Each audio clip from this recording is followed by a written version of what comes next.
माझ्या माझ्या मनाला विश्रांतीची गरज आहे का हे असं ओळखा. आपण शरीर थकलं की लगेच ओळखतो. डोळे जड होतात, अंगात शक्ती राहत नाही, झोप येते.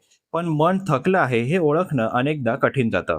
कारण मनाचा थकवा दिसत नाही. तो आपल्या विचारांमध्ये, भावनांमध्ये आणि वागण्यात हळूहळू दिसू लागतो. सततचा ताण, जबाबदाऱ्या, अपूर्ण अपेक्षा आणि विश्रांतीचा अभाव यामुळे मेंदूवर मोठा ताण येतो. हा ताण दीर्घकाळ राहिला तर निर्णय क्षमता, लक्ष, भावनिक संतुलन आणि आनंद अनुभवण्याची क्षमता कमी होऊ शकते. अनेक लोकांना वाटतं की ते फक्त थोडे व्यस्त आहेत, पण प्रत्यक्षात त्यांचं मन सतत काम करत असतं.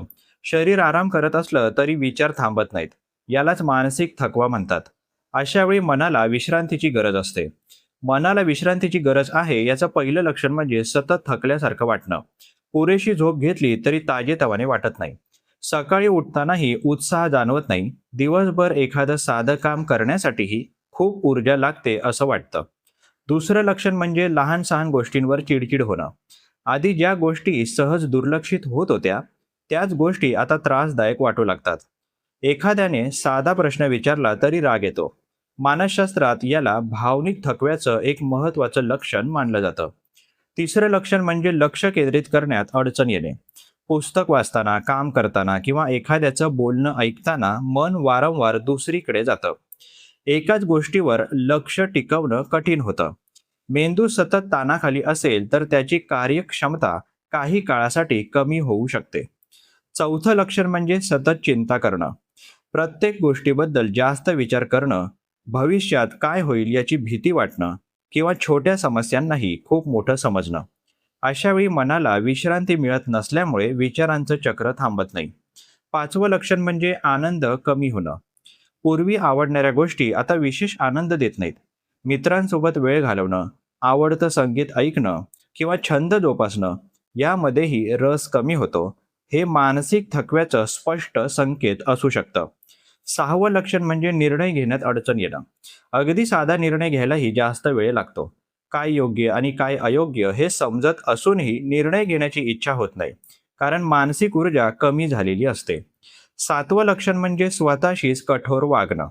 मी पुरेसा चांगला नाही, मी अजून मेहनत करायला हवी, माझ्याकडून काहीच नीट होत नाही, असे विचार वारंवार येऊ लागतात.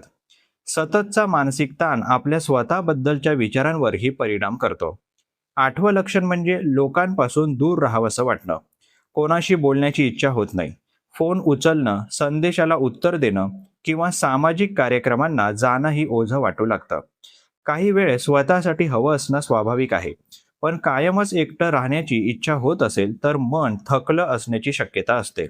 सतत काम करणं म्हणजे जास्त यश मिळणं असं नाही. उलट योग्य विश्रांती घेतल्यावर मेंदूची स्मरणशक्ती, सर्जनशीलता आणि समस्या सोडवण्याची क्षमता अधिक चांगली काम करते. म्हणून विश्रांती हा वेळेचा अपव्यय नसून मानसिक आरोग्यासाठी आवश्यक गुंतवणूक आहे. मनाला विश्रांती देण्यासाठी नेहमी मोठी सुट्टीच घ्यावी लागते असं नाही.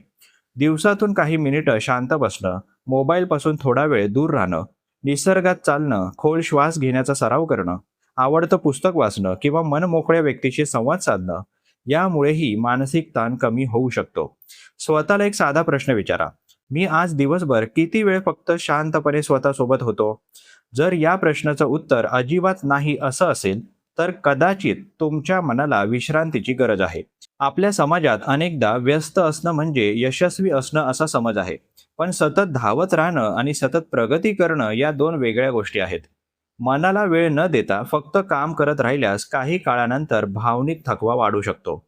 हेही लक्षात ठेवा की मनाला विश्रांती देणं म्हणजे जबाबदाऱ्यांपासून पळ काढणं नाही. उलट स्वतःची मानसिक ऊर्जा पुन्हा मिळवण्याचा तो एक आरोग्यदायी मार्ग आहे. जसं मोबाईलची बॅटरी चार्ज करावी लागते, तसंच मनालाही शांततेचा आणि विश्रांतीचा वेळ आवश्यक असतो. जर तुम्हाला अनेक आठवडे सतत उदास वाटत असेल, दैनंदिन कामांमध्ये रस कमी झाला असेल, झोप किंवा भूक यामध्ये मोठे बदल जाणवत असतील किंवा मानसिक ताणामुळे आयुष्यभर गंभीर परिणाम होत असेल, तर मानसोपचार तज्ज्ञ किंवा समुपदेशकांचा सल्ला घेणं योग्य ठरेल. शेवटी एक गोष्ट लक्षात ठेवा, मन सतत मजबूत राहण्याची अपेक्षा करणे योग्य नाही. मनालाही विश्रांती, शांतता आणि काळजीची गरज असते. जेव्हा तुम्ही त्या गरजेचा आदर करता, तेव्हा फक्त मानसिक थकवा कमी होत नाही, तर आयुष्याकडे पाहण्याचा दृष्टिकोनही अधिक सकारात्मक आणि संतुलित बनतो. प्रस्तुत मानसशास्त्रीय लेख तुम्हाला कसा वाटला जरूर कळवा. तुमची प्रतिक्रिया आमच्यासाठी महत्त्वाची आहे. तुम्ही सुद्धा कमेंट बॉक्समध्ये एखादा विषय लेखनासाठी सुचवू शकता. त्यावर लवकरात लवकर आम्ही व्हिडिओ प्रकाशित करण्याचा प्रयत्न करू. तसेच हा उपयोगी व्हिडिओ उपयोगी लोकांना जास्तीत जास्त शेअर करा. मानसशास्त्र संबंधित अशाच नवनवीन माहितीसाठी आम्हाला फॉलो करायला विसरू नका आणि आपल्या अधिकृत व्हॉट्सॲप चॅनलमध्ये सहभागी होण्यासाठी 9137300929 या क्रमांकावर व्हॉट्सॲप करा. तेथे लगेचच तुम्हाला व्हॉट्सॲप चॅनलची लिंक मिळेल. मानसिक समस्येवर गोळ्या घेण्यापेक्षा अधिकृत मदत घ्या. त्यासाठी वर दिलेल्या क्रमांकावर फोन किंवा व्हॉट्सॲप करू शकता. लवकरच एका नवीन विषयासोबत इथेच भेटूया. तूर्तास धन्यवाद.